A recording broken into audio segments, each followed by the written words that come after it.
Everyone, welcome back to 996 The Howl. Couple, pretty good games. Maybe one really good game and then one okay game. Great win against the Avalanche. It's a rare sighting for the Coyotes that beat the Avalanche, who were number one in the Western Conference. Great to see Galchenyuk with goals in back-to-back games, against Calgary. They let in 50 shots, but they were in it the whole game. They were one shot away. They missed a couple grade A opportunities, but let's talk about the All-Star because we're getting into the All-Star break this weekend.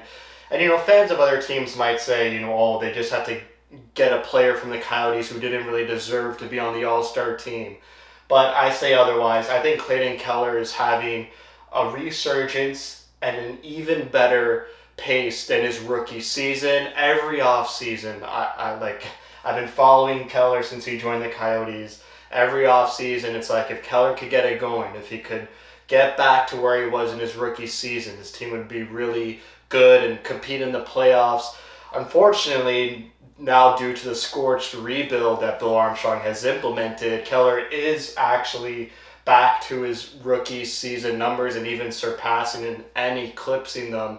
But, unfortunately, the team isn't there around him, so they're not going to be competing for the playoffs. But it's a good sign for Keller. It's a good sign that he's thriving in whatever environment this is, as opposed to, let's say, Jacob Chikrin, who's not thriving in this situation, who's taken a really long time to get it going. He had a couple good games this week against the Avalanche and Flames. Hopefully he can keep it up. Hopefully he can hit the net. So let's get into it. Clayton Keller, his rookie season, like I mentioned before, just outstanding, coming into the league running and just executing and producing and being a top draft pick player that we all hoped him to be. 23 goals, his career high, 42 assists, his career high, 65 points for a career high. He was on ice in his first rookie year, 18 minutes, 5 seconds, his points per 60, 2.6. And then from there, it kind of starts decreasing and we start to get worried. The sophomore slump was so obvious in the 18-19 season. He actually made the All-Star team. I don't know how in the 2018-2019 season. These are abysmal numbers to make an All-Star game. I guess the Coyotes had no one else to send, and the Coyotes in these years weren't really an offensive dynamo team. Their power play was rough. Just under Tocchet, they were more of a defensive type, defense first team. They're always high in defensive categories, but in the offensive categories, they're always at the bottom of the league. So maybe Keller was the only player to send. The year before that, they sent OEL instead of Keller in his rookie season, which also doesn't make sense to me. OEL was fourth on a team in points, but somehow made it to the All-Star game. I guess they needed more defensemen than another forward, and they didn't choose Keller for his rookie season. But yeah, even though his ice time stayed the same, his points were down, goals were way down. So it was a bad season for Keller. And then in the 2019-2020 season, his ice time gets really decreased. He's not on the first line anymore, maybe second line, third line sometimes, in the doghouse for Tocchet. So he scores more than the previous season. This was the shutdown season, so we played 70 games. 17 goals, which is pretty good. 27 assists, 44 points in 70 games. You can see even strength goals here. But yeah, his ice time was down. But he had a good increase in points per 60 from 1.9, increase into 2.3. So maybe less ice time, more efficient out of Clayton Keller. And then the shortened 2021 season, again, pretty low numbers, 35 points in 56 games. Only 16 and a half minutes of ice time per game, maintaining the same points per 60 pace. So this is what me and maybe everyone else thought Clayton Keller would be. He's never going to hit his rookie season numbers. He's going to be a half point per game player, second line winger. He's not worth his contract. I believe, I didn't check it, but I believe it's like $7.1 million, pretty sure. So yeah, he wasn't deserving that money for 3 seasons after his rookie season.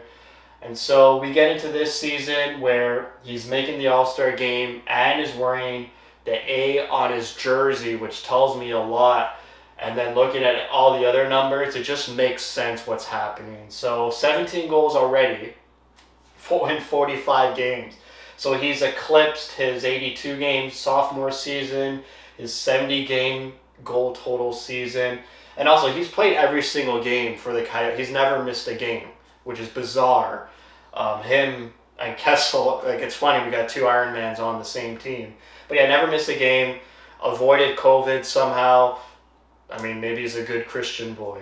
So, 17 goals, 21 assists, 38 points in 45 games. His ice time is 3 minutes more per game than under Tocchet for the past 2 seasons. But that's also due to short-handed time on ice. I'll get to this area soon. But, 13 even strength goals, eclipsing his sophomore season already in about half the games. More than last season at 10. He's going to probably eclipse his rookie season in even strength goals. The assist is going to be tough, maybe not. But, I think he's going to finish with 25 goals, under 30. I don't think he's going to hit over 30. But maybe, but I don't think so. If I was a betting man, no. So maybe he'll finish around 25 to 28 mark. That's what I'm comfortable and what I would bet on.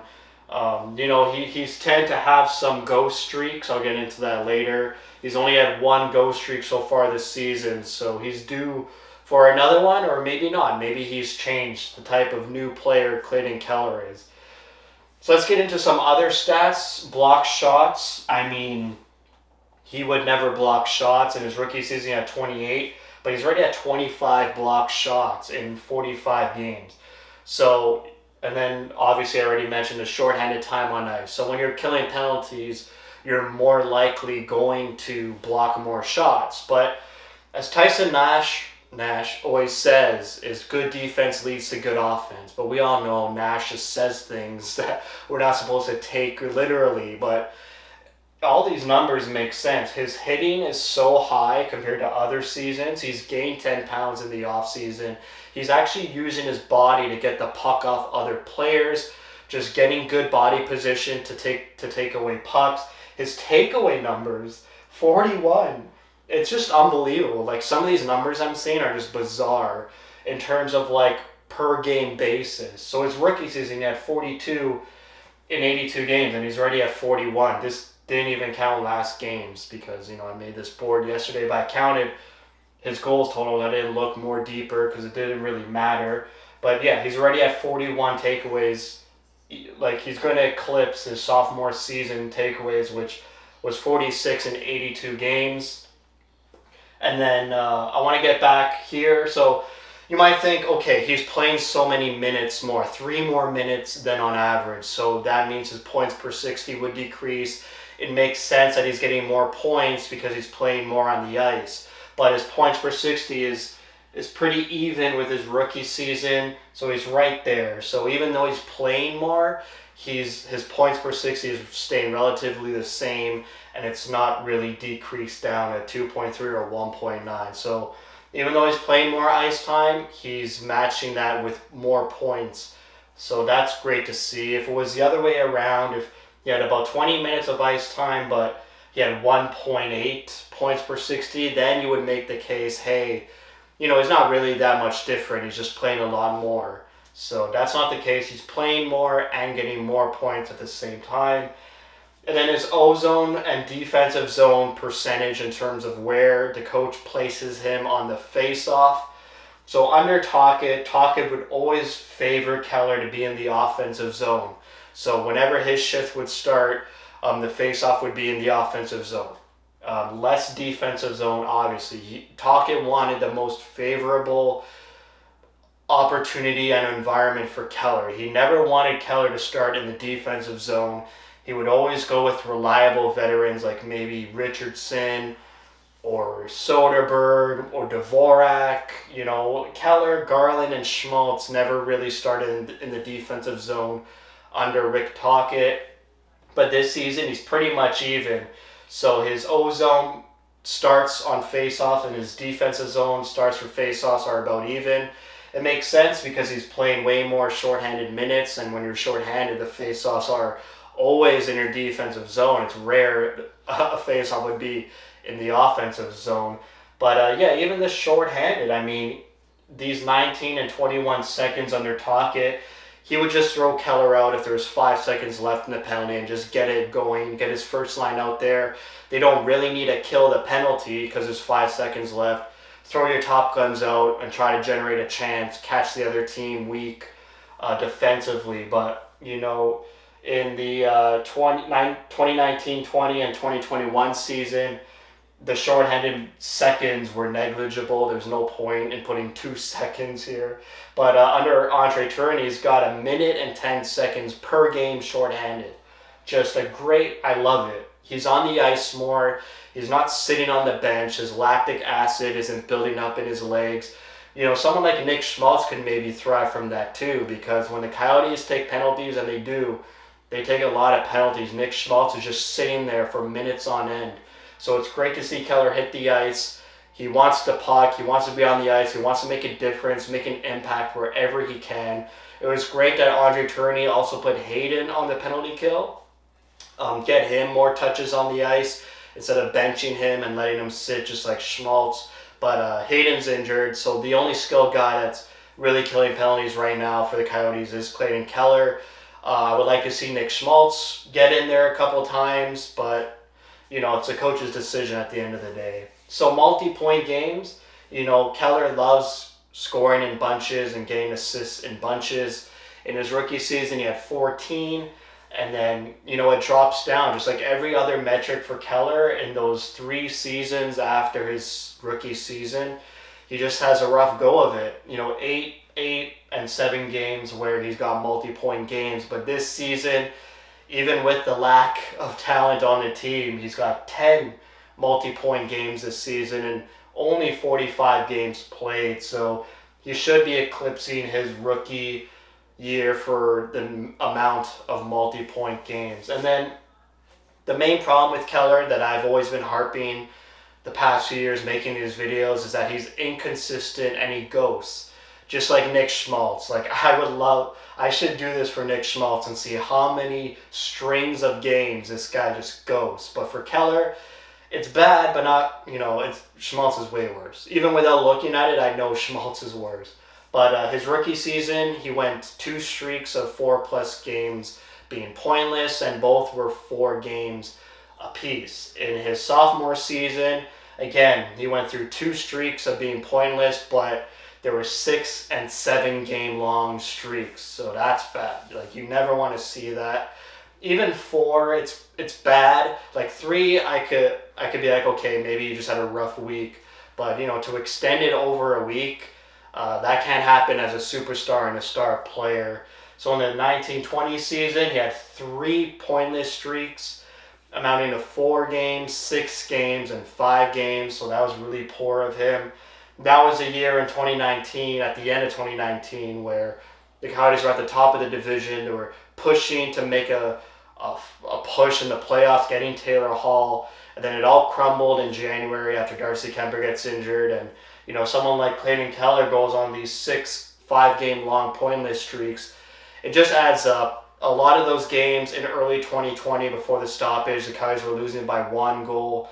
They could have used Keller a lot in those games. He really dropped the ball, I felt. And then in the shortened season, again, just 2 streaks, 5 games and 4 games. This year he's only had 1 streak of 5 games. Hopefully he doesn't go, you know, through another pointless streak, because we really need him.